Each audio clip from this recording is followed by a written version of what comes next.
There are debates that aren't useless because of the topic. They're useless because of the person. And while you keep insisting, the price isn't just time. Time would be easy to recover. The real cost is something else. Quieter, more expensive. Calm, clarity, lucidity. It usually starts in a simple way. Too simple to suspect anything. A normal conversation. A short explanation. An idea that in your mind is perfectly structured. You speak. The other person listens, nods, maybe even smiles. There's no conflict, no tension. And that's exactly why you don't prepare yourself. Then, at some point, something feels off. It's not that you lack words. It's not that you explained it poorly.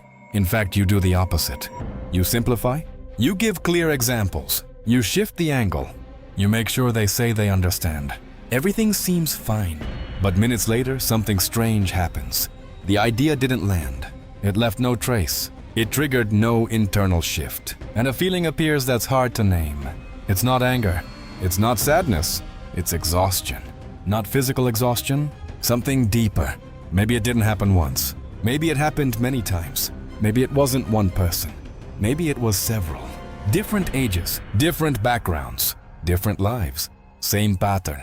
They repeat the same mistake. Ignore clear evidence. Dismiss simple reasoning. And still they sound confident. Too confident. They don't doubt. They don't hesitate.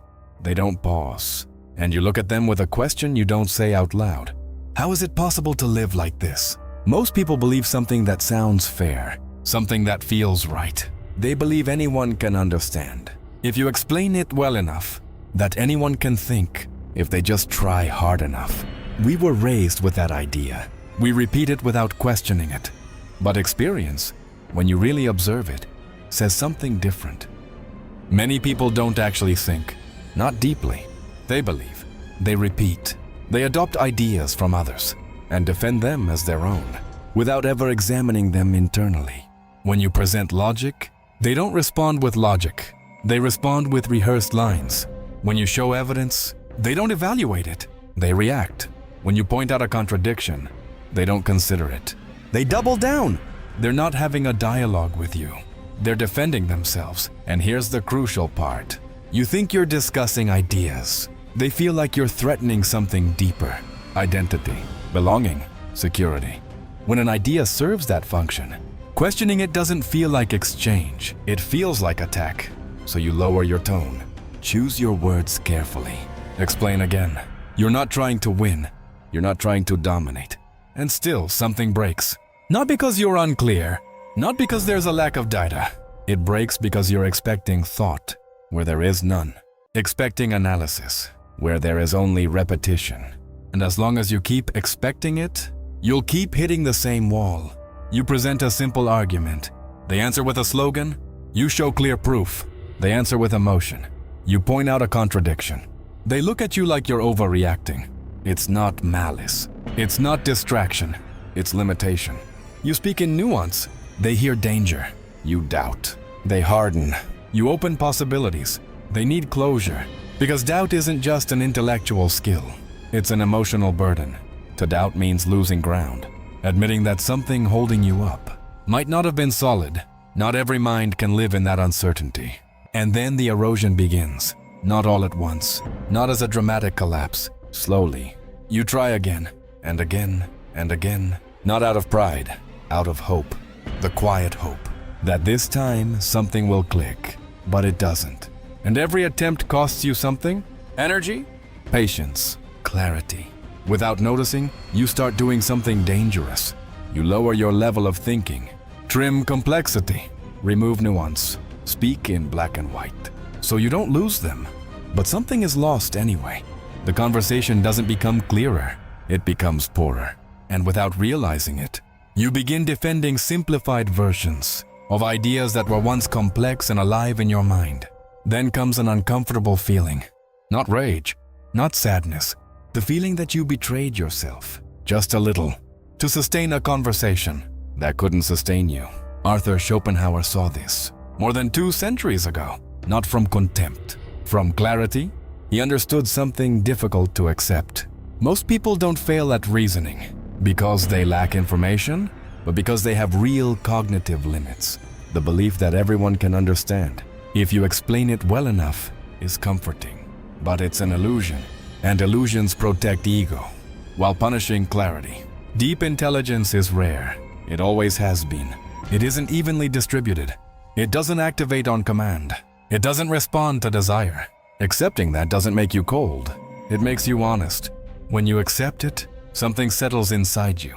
You stop being shocked by absurd decisions. You stop being outraged by repeated mistakes. You stop wasting energy trying to convince someone who simply cannot receive it. Not because they're worthless, because it doesn't fit. And here's the unsettling part.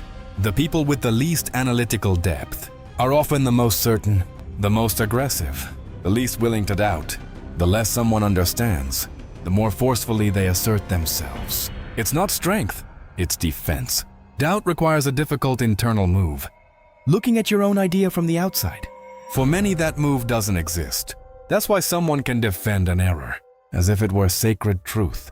They're not protecting the idea, they're protecting their balance. And when that balance is fragile, it's defended aggressively. Schopenhauer said it bluntly, intellect is invisible to those who don't have it. You're trying to open a door, but the other person isn't in a place where a door helps. They're inside a closed certainty, and that certainty isn't built on reason. It's built on belonging, on fear, on habit. Your logic isn't competing with their logic. It's competing with their identity. And sometimes, it's worse than that. Some people don't just fail to understand. They feel threatened by someone who does. Precision exposes confusion, and that hurts. So they don't attack the idea. They attack you, your tone, your intention, your character. Not because you're wrong, but because you revealed a difference. They don't want to confront. Here's the silent mistake. Believing that insisting equals patience. Believing that explaining more equals solution. Believing that if something is obvious, they will eventually see it. They won't. Not because they refuse, because they can't. And the longer you ignore that, the more it costs you. Some debates aren't lost because of the subject. They're lost because of the interlocutor. Insisting isn't openness, it's erosion. Walking away isn't surrender, it's preservation. When you understand how people operate, the world becomes predictable. They seek what's easy, what's familiar, what the group approves. And once you see those patterns, you stop reacting. You start choosing. The clearer your thinking becomes, the rarer true companionship feels. Not because you're superior, because contrast is real. Mental compatibility is rare. Forcing it drains you. The solution isn't isolation, it's selectivity. That's not arrogance, it's mental hygiene. Protecting your energy, choosing where to speak, knowing when silence is more loyal than any argument. Think of your attention as a light. If you waste it on useless debates, it weakens. If you give it to someone who cannot listen, it slowly fades. But if you choose carefully where to shine it, it doesn't need to grow. It just needs to be preserved. And preserving it is enough. The goal was never to illuminate everyone. It never was. The goal is not to lose yourself trying. Silence is not emptiness. It's a boundary. If you found value in this video, you already know what to do. I'll see you in the next one.